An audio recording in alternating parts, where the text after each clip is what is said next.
अस्सलाम वालेकुम dear students, welcome to MTech Mentor. मैं आपका instructor Nasir Shahzad. Today we are here to find the trigonometric ratios for standard angle 90। Before starting this class we have taken class 1 and class 2। In class 1 हमने 45 degree पे trigonometric ratios निकाली थी। Class 2 में हमने 30 और 60 angle के लिए ट्रिग्नोमेट्रिक रेशियोज़ निकाली थी। आज हम 90 पे ट्रिग्नोमेट्रिक रेशियोज़ जो हैं वो क्या वैल्यूज़ निकलती हैं, कैसे निकलती हैं, ये आज हम यहाँ पे देखेंगे। तो इसके लिए मैंने एक राइट ट्रायंगल बनाई है और लिखा है व्हेन थीटा टेंड्स टू 90, मतलब जब थीटा जो है वो 90 को अप्रोच करेगा तो फिर क्या होगा। तो मैं यहाँ एक और ट्रायंगल बनाता हूँ। यहाँ ये मेरे पास एक राइट ट्रायंगल ये वाली है और यहाँ मैं वर्टेक्स ए लिख देता हूँ। ये मेरे पास है वर्टेक्स बी और ये वर्टेक्स मेरे पास हो गया ए और इसे मैं सी कह देता हूँ और ये मेरे पास थीटा 2 है। तो इस लाइन को मैं ज्वाइन कर देता हूँ विद डॉटेड लाइन। तो इसका मतलब ये है कि मुझे इस साइड को मतलब बी ए को धीरे धीरे कम करना है और एंगल को बढ़ाते जाना है। मतलब यहाँ थीटा 90 तो नहीं है, तो मुझे थीटा को 90 बनाना है। तो इस तरह से मैंने इसे डॉटेड कर दिया। तो इसी तरह मैं एक और ट्राइंगल यहाँ पे बनाता हूँ। ये मेरे पास एक ट्राइंगल है ये वाली, और यहाँ में इस वर्टेक्स को B, सिमिलरली इस वर्टेक्स को A और इस वर्टेक्स को C, और इसे मैं यूं डॉटेड कर देता हूं। तो मतलब वही है कि इस साइड को चूंकि मैंने कम करना है, छोटा करना है, तो एंगल को बढ़ाना है। तो इस एंगल को मैंने बढ़ा दिया, इसे आप थीटा 3 मतलब कह सकते हैं, ना भी कहें तो कोई इशू नहीं है। ये थीटा जो है रिप्रेजेंट कर रहा है इस थीटा को, मतलब 90 है। तो बिल्कुल इसी तरह जब मैं यहाँ पे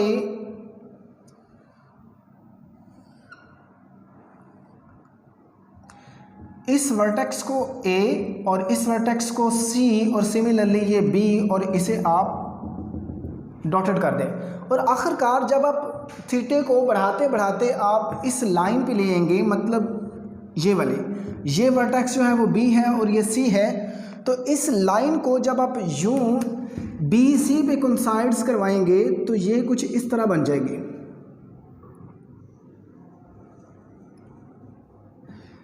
तो मैं इसे कह देता हूँ, ये मेरे पास वर्टेक्स जो है वो A है। तो मतलब ये है कि यहाँ पे A जो है वो इक्वल टू C हो गया।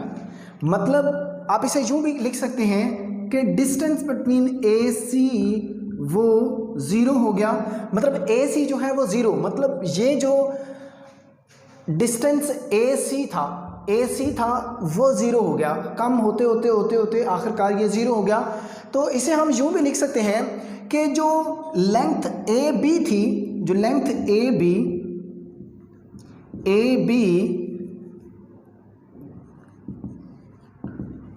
जो है वो BC के इक्वल है।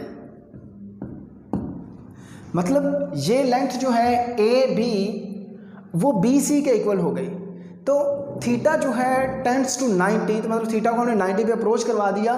तो यहाँ अब हम ट्रिग्नोमेट्रिक रेशियोज़ की जो वैल्यूज़ हैं वो हम निकालेंगे।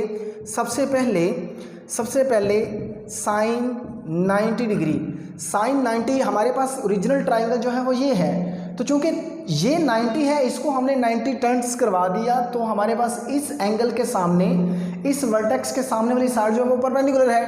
तो ये परपेंडिकुलर है, ये बेस है और ये हाइपोटेन्यूज है। तो साइन थीटा जो है वो होता है परपेंडिकुलर हाइपोटेन्यूज, मतलब BC ओवर AB।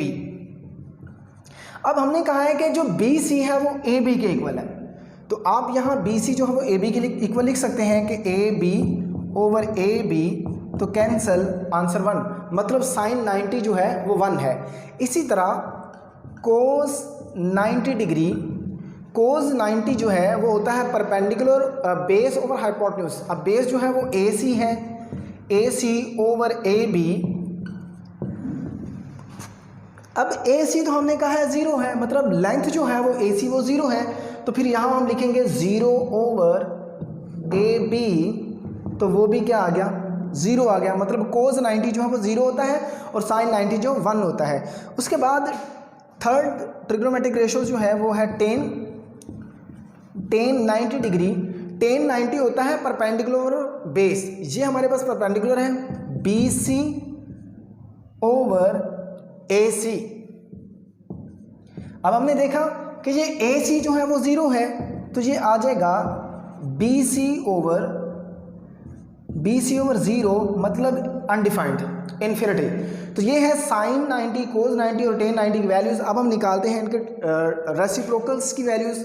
रेसिप्रोकल्स जो है वो निकालना इंतहाई ईजी है। ये हम ये देखते हैं कि साइन का रेसिप्रोकल जो होता है वो होता है कोसेकेंट 90, तो इसका रेसिप्रोकल 1 का रेसिप्रोकल 1 नहीं आएगा। और कोस का रेसिप्रोकल होता है सेकेंड 90, तो सेकेंड 90 वो है 0। तो जब हम इसे उल्टा के लिखेंगे तो वो इन्फिनिट हो जाएगा, मतलब 1/0 अनडिफाइंड। और इसी तरह टेन 90 का जो होता है रेसिप्रोकल कोट 90, तो कोट जब इसे उल्टा के लिखेंगे 1/∞, और 1/∞ यू नो 0। तो ये है trigonometric ratios for standard angle 90।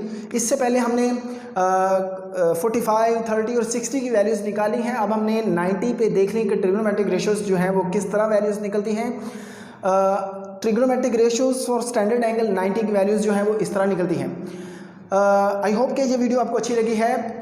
अगर आपके माइंड में कोई क्वेश्चन है इस वीडियो के मुतालिक तो आप नीचे कमेंट बॉक्स में आप मुझसे कोई क्वेश्चन पूछ सकते हैं। अपना बहुत सारा ख्याल रखिएगा। नेक्स्ट वीडियो तक के लिए अल्लाह हाफिज़।